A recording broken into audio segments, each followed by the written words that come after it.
On poursuit dans la même veine et on continue à parler de chars avec le Salon Autosport de Québec qui avait lieu dernièrement, qui a été un franc succès. La 44e édition, vous le savez, c'est chapeautée par un monsieur de Beaupré, Jacques Picard, a été la plus éclatante des 5 dernières années en termes d'achalandage avec un peu plus de 20 000 visiteurs. Plusieurs exposants de la Côte de Beaupré étaient sur place, dont des habitués et surtout des passionnés de véhicules modifiés. Je pense à M. Gérald Giguère de Beaupré qui présentait fièrement sa splendide Camaro RS 1969. Toujours de Beaupré, M. Claude Blouin qui dévoilait son magnifique skidoo. En plus d'exposer l'Opel GT 1970 issu du projet Tuning, bien, Christian Fortin de Complexe Autodesign s'est réellement surpassé avec un Charger 70 pour lequel il a reçu une première place dans la catégorie Conservative Hardtop de 1970 à 1979. Il avait également sur place une Chevelle SS 1968. Il s'est mérité également une première place dans la même catégorie, mais cette fois des années 1965 à 68. Et le dernier, non le moindre, le Mustang GT 350 qui était de couleur crème avec des lignes bleues de son frère Patrick, qui lui a obtenu une deuxième place dans la même catégorie. Wow! Rien de moins à voir. Félicitations à Christian Fortin et tous ses véhicules, mais aussi aux autres exposants de la Côte de Beaupré. Ça a été un plaisir de vous rencontrer. Donc, en plus de ces voitures qui font tourner les têtes, eh bien, les vedettes de l'événement, eh bien, ce sont des automobiles qui ont joué des rôles de premier plan à différentes époques dans le monde du spectacle, du cinéma et également de la télévision.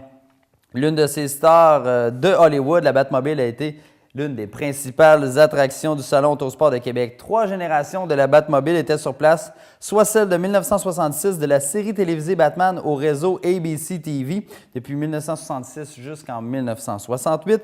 Les 2 autres versions de la Batmobile, celle de 1989 ayant servi à la réalisation du film Batman le super-héros masqué et de 2005 pour les films Batman Begins et Batman le Chevalier Noir se relève.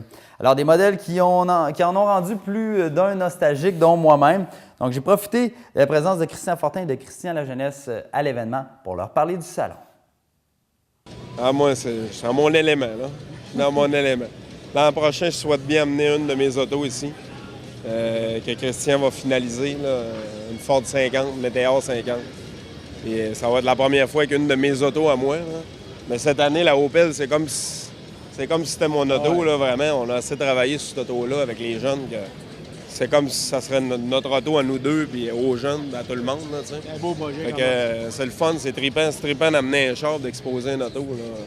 Pour toi, Christian, c'est pas ta première fois ici. Là, puis là, tu exposes 3 voitures, si je ne me trompe pas. Ouais, ben c'est ça, là. Tu sais, j'en ai 4, là. Ben, 4 avec l'Opel.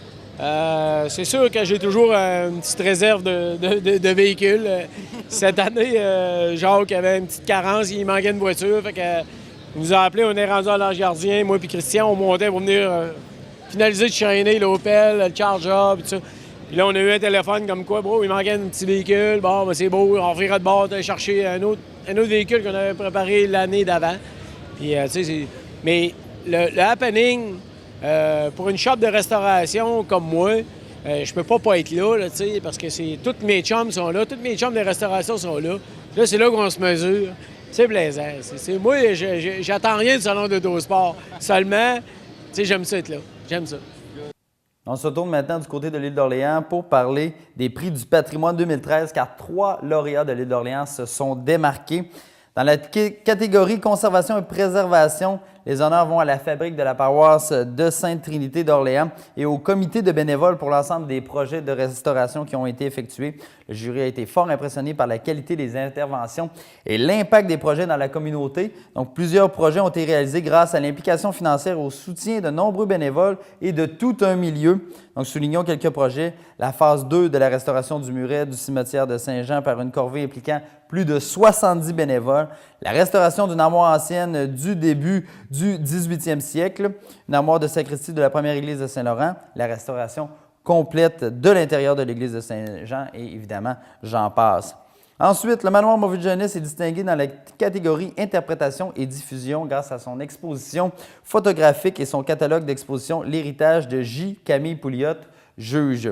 Le jury a été particulièrement impressionné par la qualité des documents et des photographies d'archives. L'exposition permet de découvrir la vie du juge J. Camille Pouliot ainsi que la vie quotidienne et peu banale de 3 générations ayant occupé le manoir entre 1926 et 1999.